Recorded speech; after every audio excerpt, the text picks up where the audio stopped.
From sea to shining sea, America's favorite uncle, Bumpkin Bob.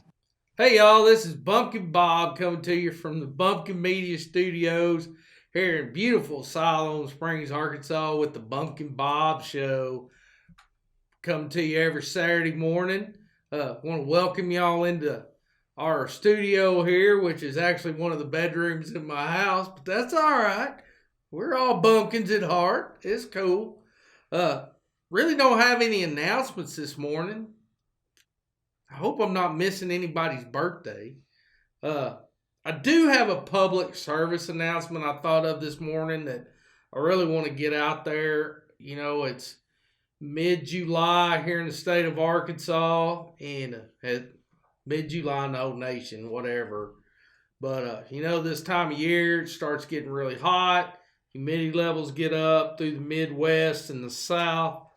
So if y'all have elderly family or neighbors, make sure you check on them from time to time during this heat. A lot of times our elderly, because they're on a fixed income, if their air conditioner breaks, they won't fix it because they can't afford to, or they won't run it during the day because it runs their electric bill up so high they can't afford it. So make sure you check on the elderly, whether it's family members or neighbors, people you go to church with. If you have the means to do it, let's say you're off one day, hey, pick them up and take them to the mall and eat at the food court. Maybe people watch at the mall or walk around and window shop and let them soak up a little of that air conditioner.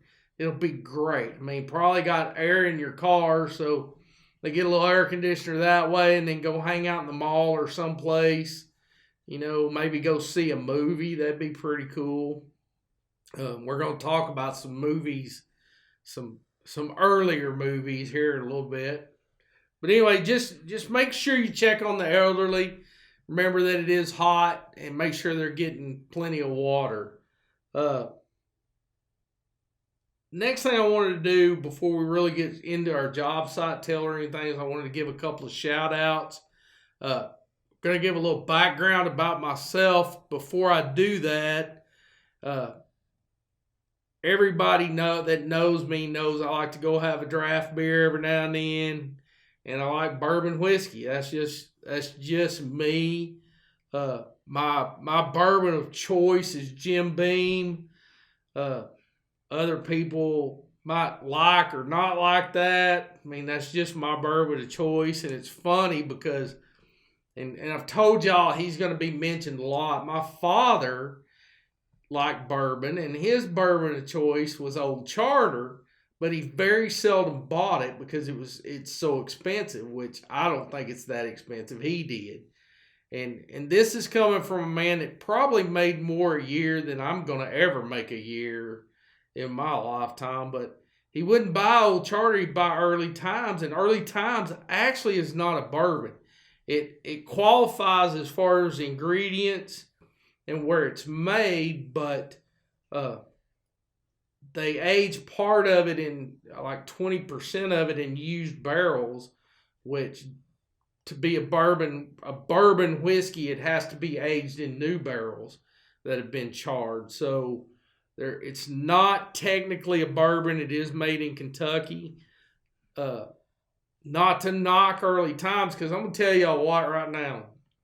Something I really like is I call it Kentucky tea. I got that from my son-in-law's dad. But that's mixing bourbon with tea. And if you use unsweet tea and get you some Early Times and mix in there, because it is so sweet that it kind of, that tea and tea and whiskey, because it's not technically a bourbon, kind of offset each other. Now, if you drink sweet tea with it, it might be way too sweet. Seems to me, my opinion, it seems as you go up in price, bourbon gets a little less sweet and a little more smooth, kind of as you go up. But anyway, that's, I'm other than beer and bourbon and maybe an occasional margarita, because I do like frozen margaritas, I don't venture too far away from that. But the first shout out I want to give is to Post Winery. My friend, buddy, whatever you want to call him, little brother, Donovan is a rep for, he may be regional manager or something for Post Winery out of Arkansas, out of Altus, Arkansas. But at his mom and dad's 50th wedding anniversary, which I talked about on a previous show, he had some Post wines there. He turned me on to one. Now, Post is mainly muscadine. That's what the grapes they grow, which, as everybody knows, muscadines are native to Arkansas and also the southeastern United States.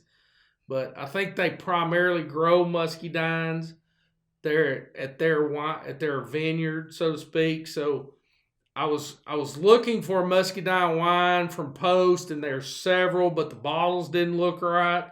So I had to get back in touch with Donovan, and he got back with me. And what I was looking for was the Parachute, which is a light, sweet table wine.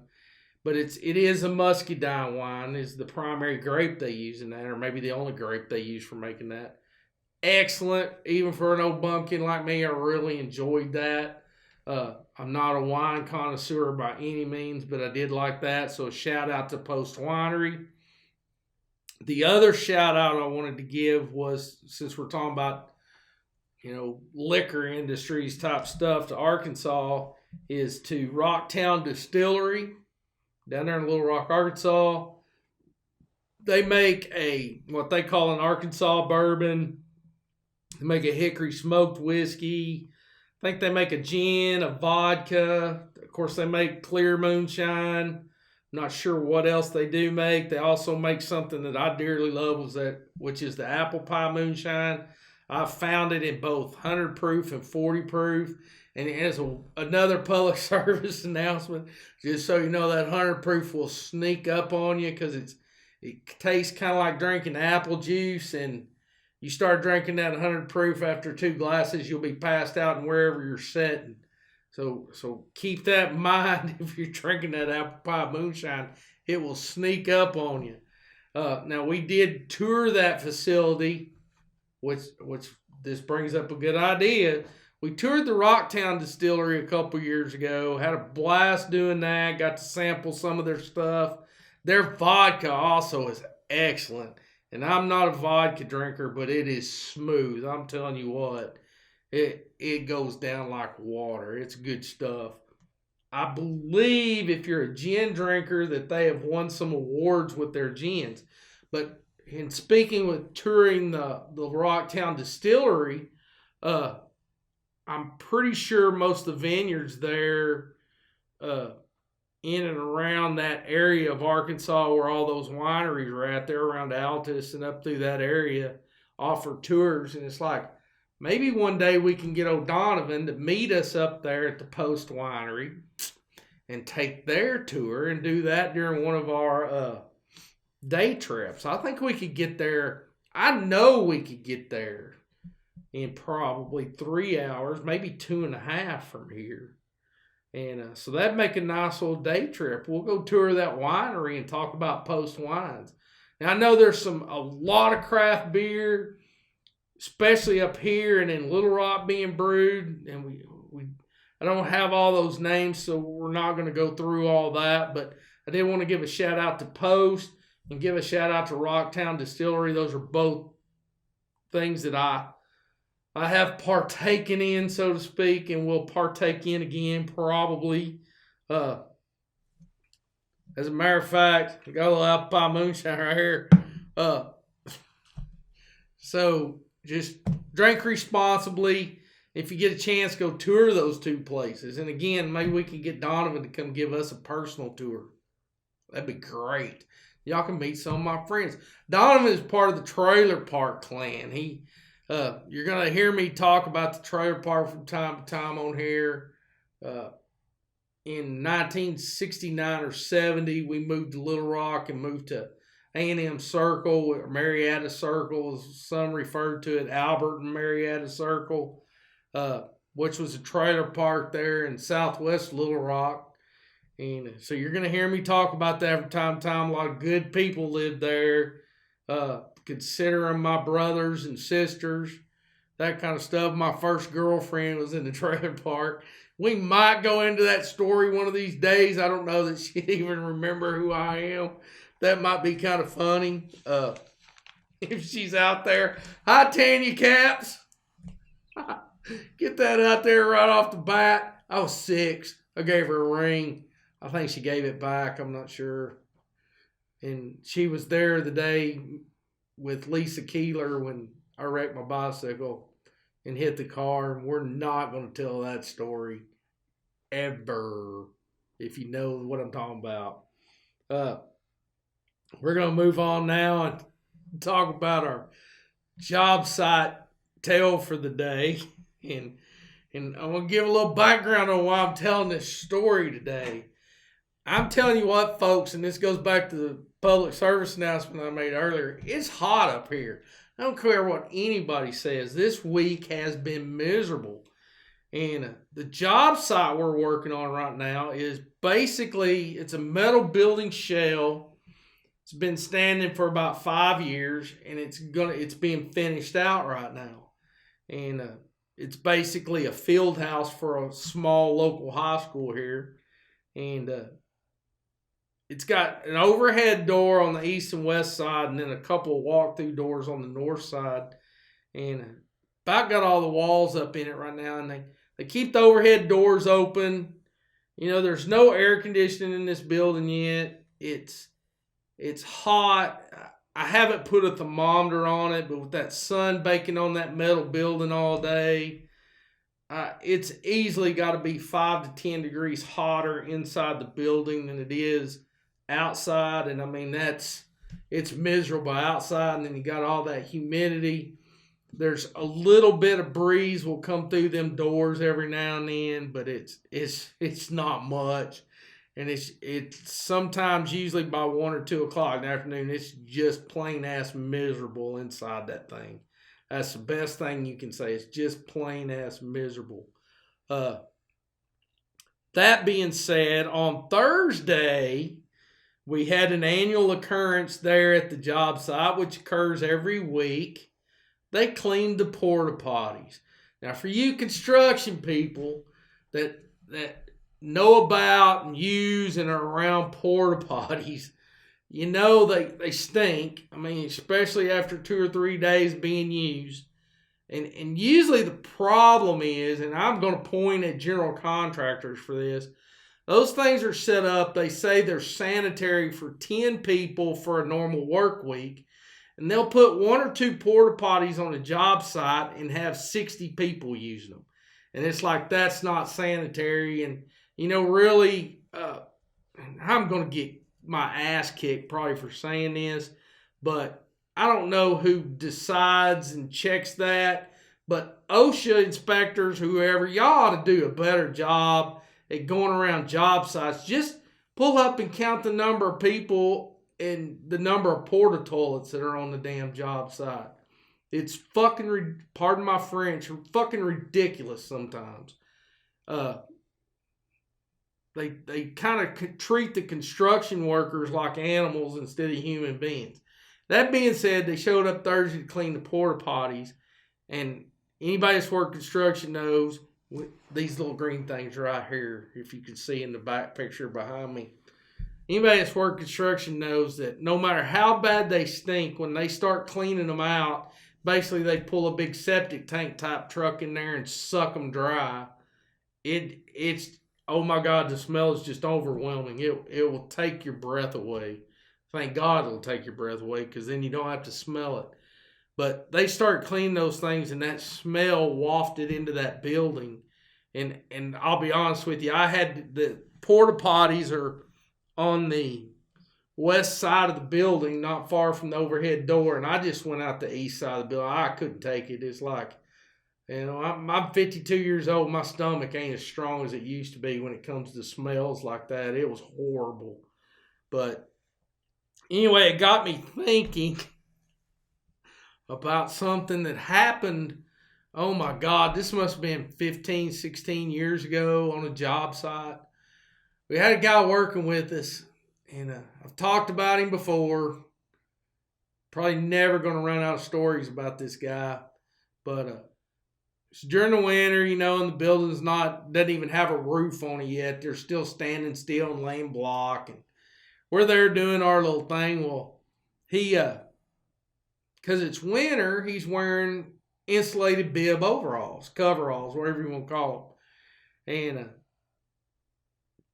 because he's got these insulated bib coveralls on, he needs a place to hook his tape measure. So he gets this it's like a 3/4 or 1 inch wide leather belt. It's not very big anyway. And he'll put his coveralls on, and he'll put that leather belt around his coveralls, so he's got a place to clip his tape measure on. And so I guess so it feels natural, like it's right at waist height. So he walks around, and then on top of that, he bought, and I don't remember if it was a 30 or 35 foot, like Stanley Fat Max or Black Fat Max or something like that tape measure. Thing looked like it weighed 20 pounds. I mean, it's the biggest tape measure I've ever seen.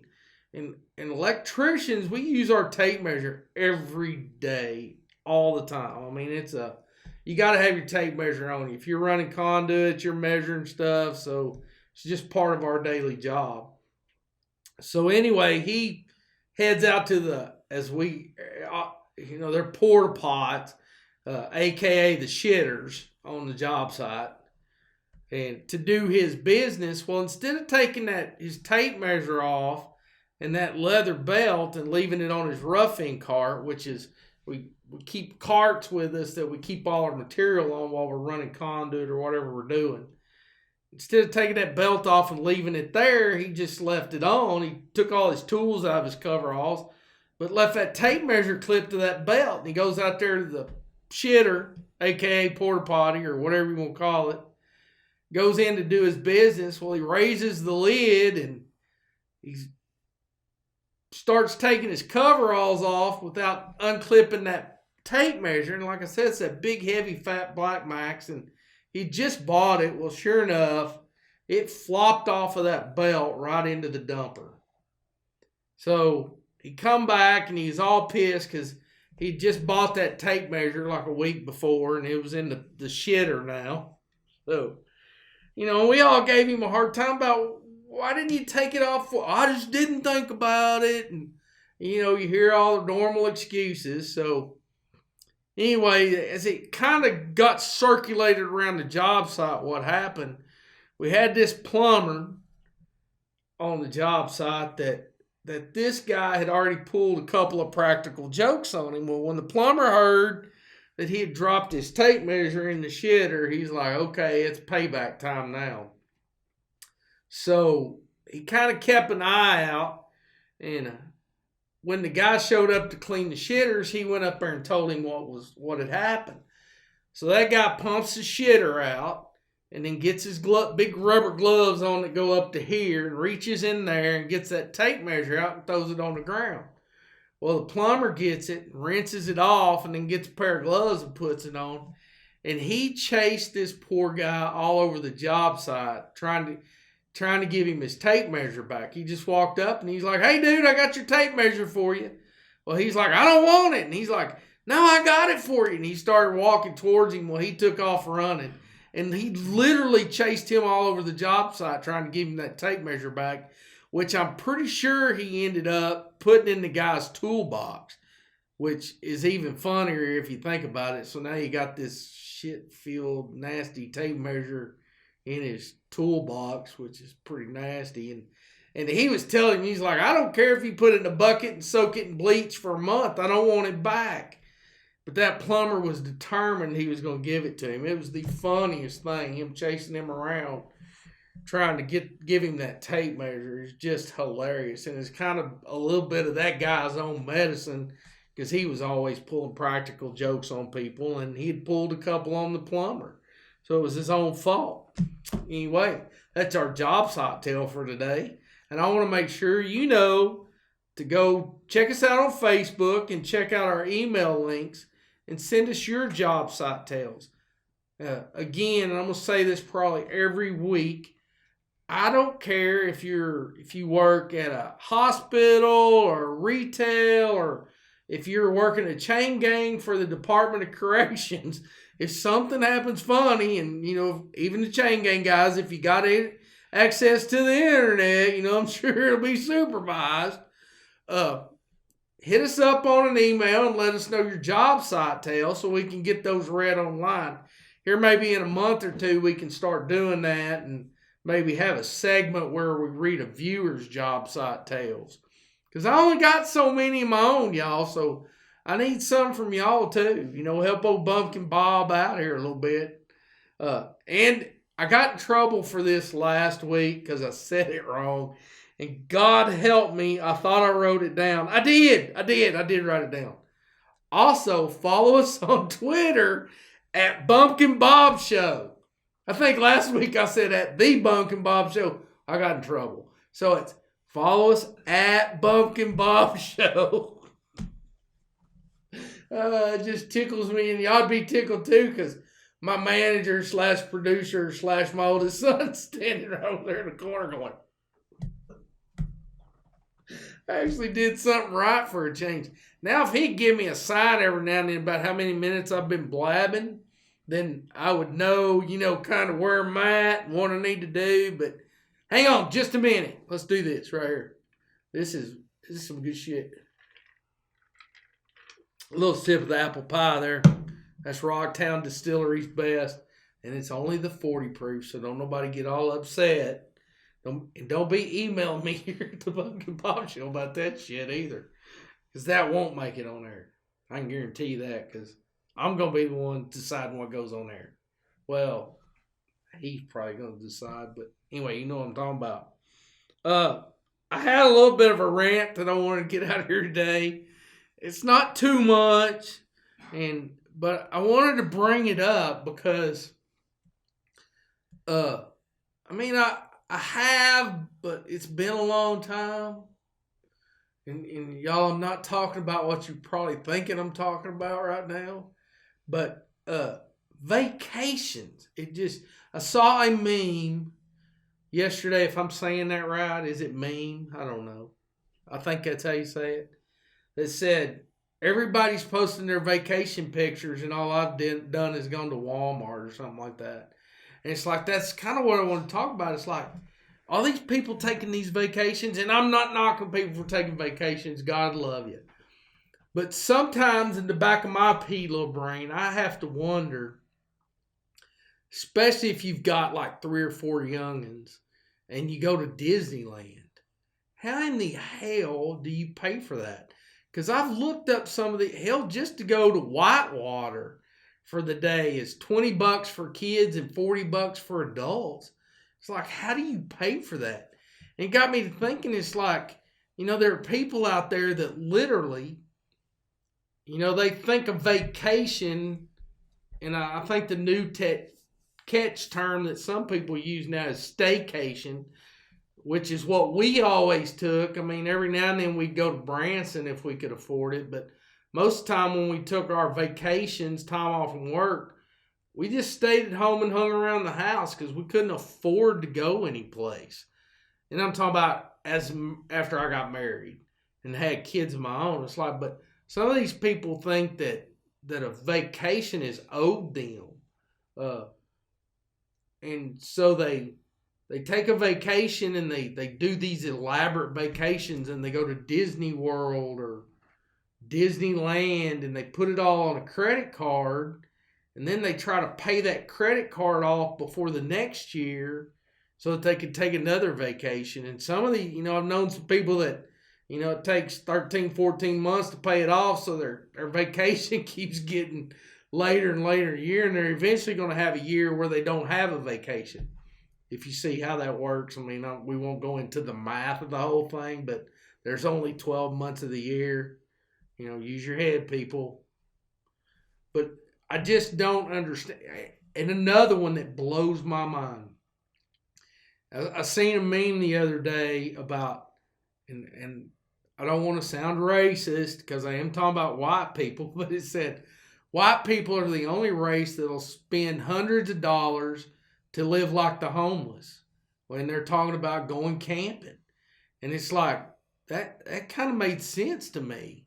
Now these people that are buying the $40,000 travel trailers and $25,000 boats, they're not going and camping and living like the homeless. But, a lot of people still do the tent thing. And it's like they'll leave an air-conditioned house to go sleep in a hot-ass canvas tent on top of a sleeping bag, sweat their ass off, and cook out on the open fire, cook canned beans and whatever else they can catch, like if they're fishing out over open fire like homeless people. And it's like, that is true. People spend a lot of money to go camping, and I've just never understood the allure of it, so to speak. Now, if I could afford a camping trailer, that might be a different, where I'm still sleeping in the air conditioning every night. But that sleeping in a hot tent, I've done that, and I got no. It doesn't appease me, so to speak. And it just blows my mind how people take vacations. And then another thing I want to talk about on the same thing is about travel. And it's like, and I know I'm not really running a hard rant today. It's just, these are just things I've noticed. I notice a lot of people, like on Facebook and some other sites I've been on, and I know what you're thinking now, and it ain't that kind of site either. I'm talking about like some of the dating sites, because I'm single, so I check out some of the online dating sites. But these women put on there that they want to travel overseas, and people put on Facebook want to travel overseas, and it's like, damn, there are things here in the U.S. that I hadn't got to see, like Granite Mountain, Georgia. I want to see that, especially because it's got the 4 of the generals from the Civil War carved on the side, and I'm sure some liberals are going to say that offends somebody and going to want that taken off. Mount Rushmore, I hadn't got to see Mount Rushmore, and I'm sure there's at least one president up on that mountain that somebody's going to say is offended by and won't taken off. The Crazy Horse Monument, I'd like to see that. There's some stuff in Wyoming. It's like, man, I can't even afford to go see stuff in the U.S. Why the hell would I want to go overseas? And then I worked for some people that were, because of their last name, and I don't know that they had checked the history. Maybe they had, maybe they hadn't. But they were convinced they were Irish descent. And that's all they talked about every year, was going to Ireland and doing this and going to Ireland and doing that. It's like, if Ireland was so damn great, why'd your ancestors come over here? I'm just saying. You know what I'm saying? I know I'm English and maybe Scottish. I'm not sure where Griggs actually came from, but I know where some of my family, other surnames came from. And it's like, if England was so great, why are they over here? That's all I'm saying. So, and nothing against you people in the UK. I'm sure it's great going to Europe, but I got to see my own country first before I start going over there. Is the way I look at it. It just seems crazy to me. And that brings me to another little story. I'll tell you. I won't tell you who it was. I won't give you too much information. But I was having dinner one night. Of course, I'm single. Been divorced since 2010, and was having dinner with two couples one night. And boy, you talking about feeling like a fifth wheel. I was really feeling it, because they started talking about traveling, and between the 4 of them, they had all been to Europe, and some of it had been job related, and some of it had been just for vacations or, tour type stuff and everything. But man, I sat there and I listened to it. I was not part of the conversation because, again, never been to Europe. But I sat there and listened to it. And finally, when there was a little break, I said, I went to Tulsa once. And literally, all 4 of them gave me this look like. And then they just went back to talking. And they didn't find it funny. They just completely went over their heads. I still laugh about it to this day because of the look on their face. I thought it's funny as shit. I mean, it just popped out. It was one of them things. I've been to Tulsa, which is just right from where I'm sitting. Literally, it's about an hour that way. So it's not that big a deal to go to Tulsa. It's quicker than going to Little Rock. The only problem with Tulsa is it's in Oklahoma. Hope I don't get in trouble about that. Anyway, because one of these shows will go into Oklahoma, but maybe not. I don't know. That might get us in deep shit. As long as it's not porta potty shit. Anyway, get off my shit about vacations. It's just my little deal. I honestly. Oh, and there's another place. I want to go to Gulf Shores, Alabama. Everybody's like, why do you want to go there? It's like, I don't know. I've just heard about it for all my life. It's like, it must be a cool place. So I need to go to Gulf Shores, Alabama at some point in my life when I can afford it.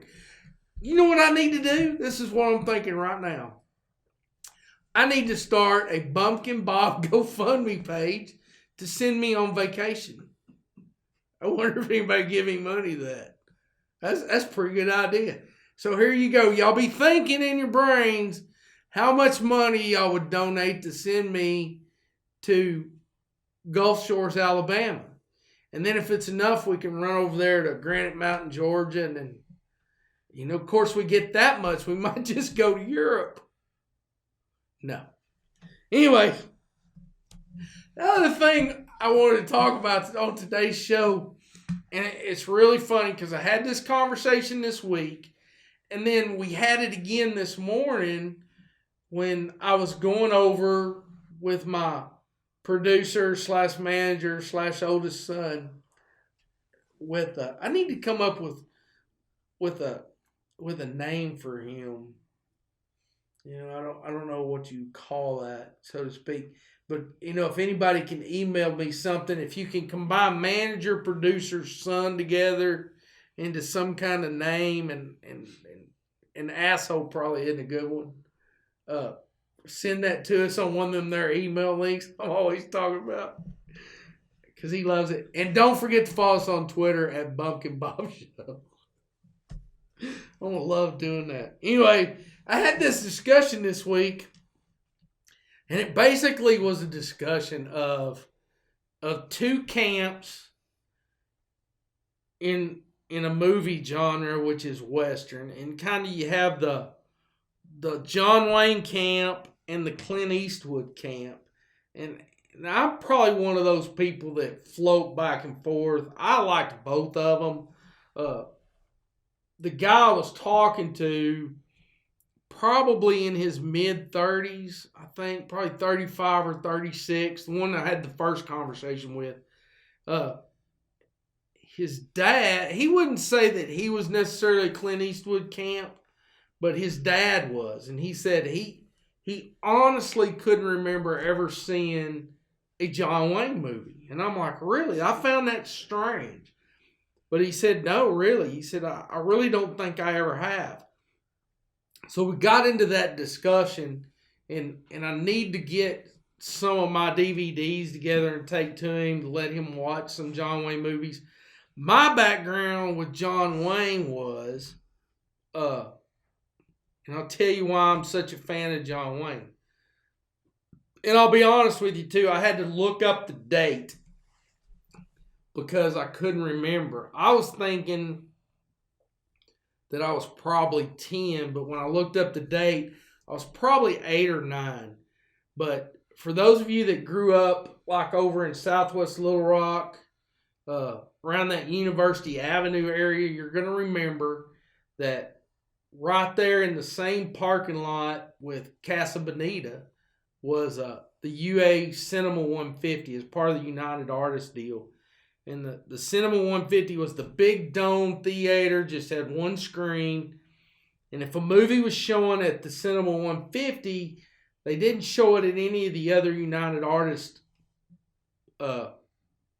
movie theaters in Little Rock, the multi-screen theaters, which there happened to be one right across Asher Avenue from it. And but anyway, and it had to have been 72 because that's when it came out. My dad took me and I'm pretty sure Johnny and Joe Murdoch from the trailer park went too. Joe was my age and Johnny was his dad. They took us to see the Cowboys with John Wayne. And and something else. I mean, go look at who was in that movie. So some of those names, if you'll go and read their biography, it'll blow your mind. But that was my first John Wayne movie, and I literally was hooked. And I'm sure that movie is what drives my fascination with westerns and the cowboy way of life and that kind of stuff. I mean, I just soak all that in. I love that to death. Uh, and if you've never seen the Cowboys, that's one western. And to me, with this guy, I mean, I've got that DVD. That's what I'm gonna take him first, because that's the one you should start with. I think. I mean, if you really want to get into a John Wayne, and then start venturing into his older stuff and some of the newer stuff after that. I can't remember. I mean, the John Wayne movie is vivid about what got me started with him. Clint Eastwood, probably seeing the spaghetti westerns on Saturday afternoon.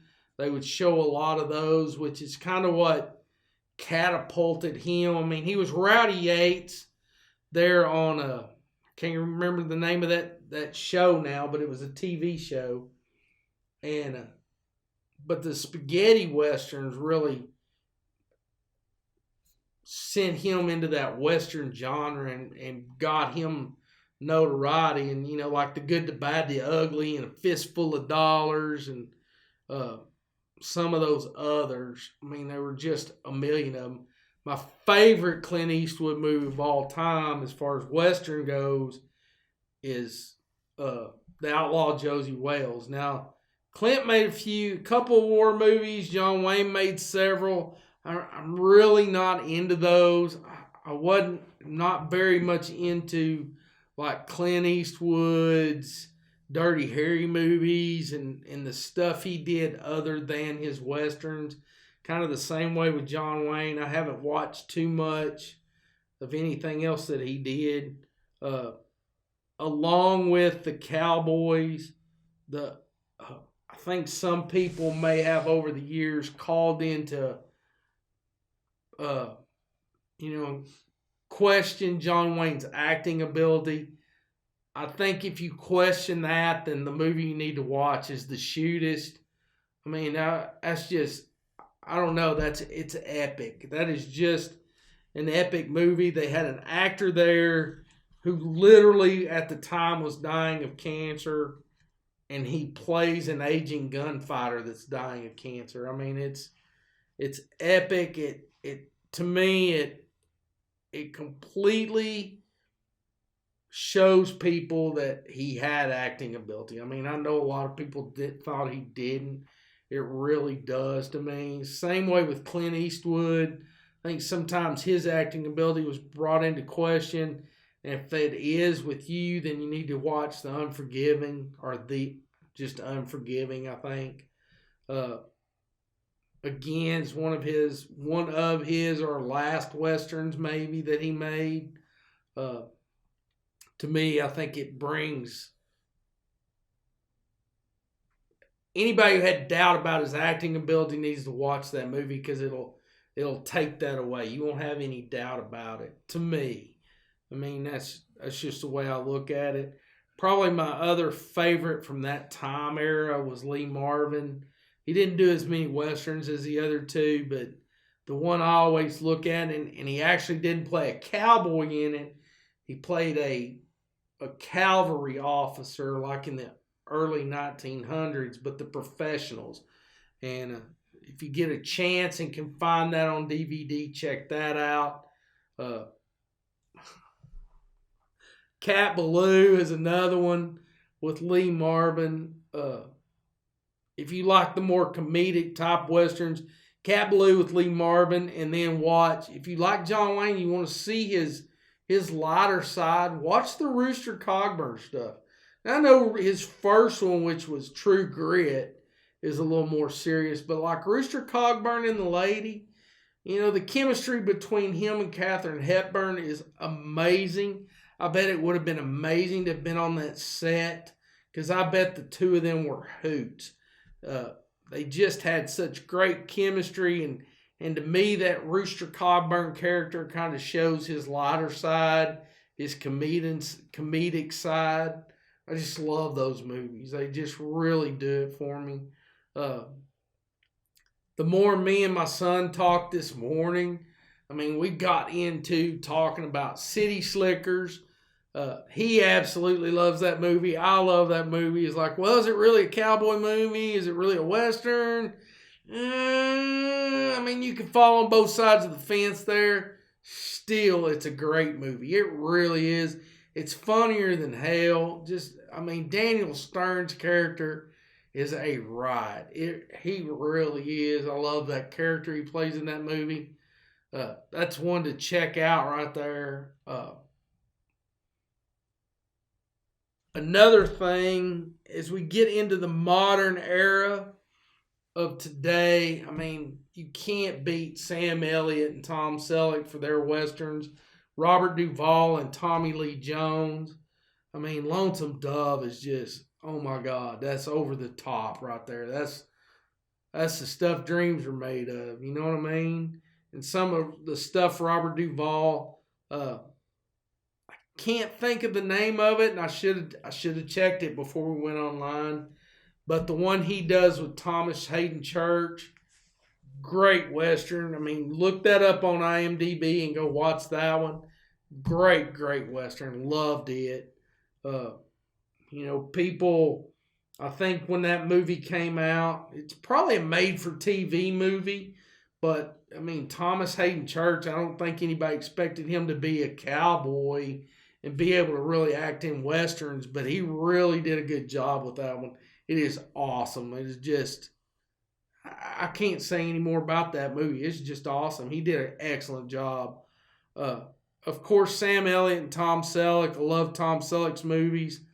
I didn't even think about this one a minute ago. Tom Selleck did a movie called Monty Walsh, which was a remake of one that Lee Marvin did. Watch them both. They're both good movies. I mean, they follow basically the same storyline. They get there a little different way, but both of them very good movies. I mean, they both have serious content as far as what they're trying to convey, but they also have some lighter sides to them. I mean, the fight scene in the bunkhouse with Tom Selleck is just, it's awesome. It really is. It's funnier than shit. Of course, anything's funnier than shit, probably, as most people would like to say. But yeah, I watched that. And then Sam Elliott and Tom Selleck did some movies together, The Sacketts and the Shadow Riders, which was based on the Sackett family. You know, those were excellent movies. I think they were made for TV movies. A lot of the ones here lately have been. And that brings me to, I'm going to tell y'all what, I've never been so disappointed in two movies in my life. But here a couple years ago, man, they started running the trailer, seeing it on YouTube and seeing ads for The Hateful Eight. And, man, I thought, oh my God, because everything for that was just, I thought, man, that's going to be a good show. You know, it's a Quentin Tarantino movie, and maybe that's where it went wrong. Maybe that's where it went right. I don't know. I hated it. It was not what I expected. It was not as well done as I expected it to be done. And I'm not a movie critic by any means, but the only good thing in that movie was Zoe Bell's little part where she played Six Gun Judy, I think was her name. Zoe Bell is a doll. I mean, if anybody knows her, if she's single and needs a little fat country boy to be her man, you know, I'm all there. I'm not married or anything. But Zoe Bell is a doll. The rest of the movie I can live without, you know, and I guess mainly because of the cast of characters. I mean, it had Kurt Russell and Samuel L. Jackson and Channing Tatum. I mean, a lot of people probably don't know he's in that movie, but he is. And then a host of others that you will recognize. I can't even remember who all was in it. And just from that cast, I thought, man, that's gonna be a good movie. To me, it sucked. The other one, which also involved Kurt Russell, I don't know that this movie ever came out at the theater. I think it went straight to DVD. But Bone Tomahawk. I mean, I saw some trailers on some other DVDs for it, and I thought, all right, here we go. Finally, another Western. Somebody's coming out with a good Western. In this time and day, it sucked. I'm sorry. Again, I'm not a movie critic. I'm just somebody that likes that genre of movies, and I hated that movie. Bought the DVD and then hated it.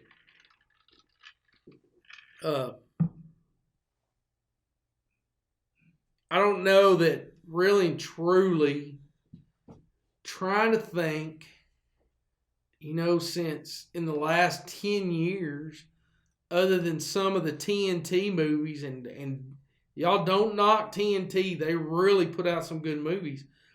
I just don't feel like anybody's put out a good Western. Now, there's been 2 shows, one that was on FX, the other originally on A&E, and I think actually 3. And 2 of them were on A&E. And then A&E dropped them and Netflix picked them up. But one is a Western, and that's Hell on Wheels. And the only dig I got about Hell on Wheels is they rushed the ending because they were trying to wrap it up and finish everything, and they really rushed it. But that is an excellent series. I think it probably had 5 or 6 seasons, and then they wrapped it up this year. And their seasons are only 10 or 13 episodes. It's not very much.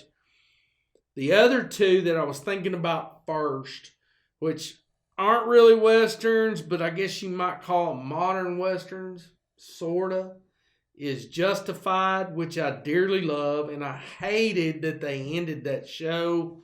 I don't know. I guess actors. I'm not sure why they did it. They ended that show, but that was an excellent show. And the other one's Longmire, and I think Longmire's filming its last season or has filmed its last season.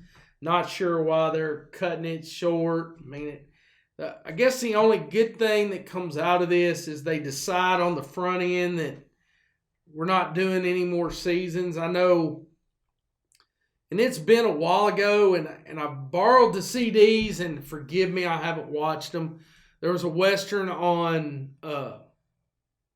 HBO, I believe, is what it produced and was on, and called Deadwood. And now Deadwood, they kind of screwed everybody on Deadwood, because the way I understand, they did 3 seasons and then they just dropped it and they left a bunch of things hanging. At least with Justified, Longmire, and Hell on Wheels, they decided before the season was started that this was going to be the last season, so they wrapped everything up. They didn't leave you hanging on anything. And that's with Justified and Hell on Wheels. I'm assuming Longmire is going to do the same thing, because I have heard that this is the last season for it. So if you want to watch modern Westerns, that's probably as close as you're going to get. My brain has gone blank since this morning. We just had this discussion, and I'm sure there have been some stuff made since 2000. It's just not clicking in my brain right now.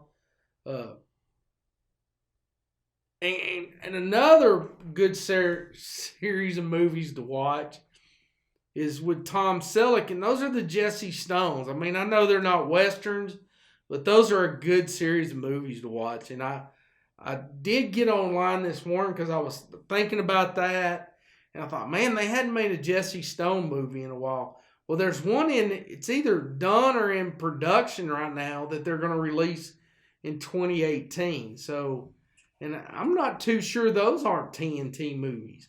If they are TNT, y'all do a great job with your movies and the stuff like the Jesse Stone type series of movies. I wish y'all would do more kind of that Western type, cowboy type hero movies, whether they're just full on blown Westerns or kind of the modern Westerns. It's like It's too bad TNT didn't pick up Hello Wheels and Longmire instead of Netflix. Not that I'm docking Netflix. I mean, I like Netflix as well as the next guy, but they're just, I'm sure production cost involved, and they're just going to make so many seasons and then they're going to shut them down. So it's good they picked it up from A&E. But I wish something like TNT had picked it up, maybe done a few more seasons than what Netflix is doing. That being said, I'd like to know two things, and this is probably going to fill our email box up, and I will sit down and make a decision, and maybe when we talk about this again, I'll voice my opinions. But two things I want to know is this: do you fall into the John Wayne camp or the Clint Eastwood camp? And really truly, I kind of put, if you look at John Wayne type movies versus Clint Eastwood type movies, I kind of put Tom Selleck and Sam Elliott more over in the John Wayne type style. But let me know whether you fall into the John Wayne or the Clint Eastwood. Kind of where you fall back and forth. And then let's also go, trying to think how I want to do this. I don't want to make it just strictly 1970s or 1960s, but, I think a lot of people are if you told them, said, well, pick your 5 top Westerns list them 1 to 5, your favorite to number 5. I think today's, the younger crowds are going to get more stuff like Lonesome Dove. Not that it shouldn't be in your top 5, but I think you're going to get more stuff like Lonesome Dove and some of the later stuff that's come out here later. I don't think you're going to pick up stuff like from the 60s, but let's list your top 5. Another John Wayne movie that just popped in my head. If you want to see one that's got some humor overtones to it, The Train Robbers, with John Wayne and Anne Margaret and John's buddy, Ben Johnson. I mean, you start looking at that movie and you start seeing how many movies Ben Johnson was in. And John Wayne was drawn to those kind of people that were actually cowboys. I mean, Ben Johnson, if I'm not mistaken, was may have been a PRCA world champion at one time, either team roping or calf roping. And then also, and he ended up playing in a bunch of movies with John Wayne, usually as John Wayne's sidekick. Another one John Wayne was taken with was Clay O'Brien, who was in the Cowboys. He was the little bitty kid in the Cowboys. And he didn't act very much after that. I mean, I think he did some Disney movies, but he ended up being like 6 or 7 time PRCA, either team roping or calf roping champion.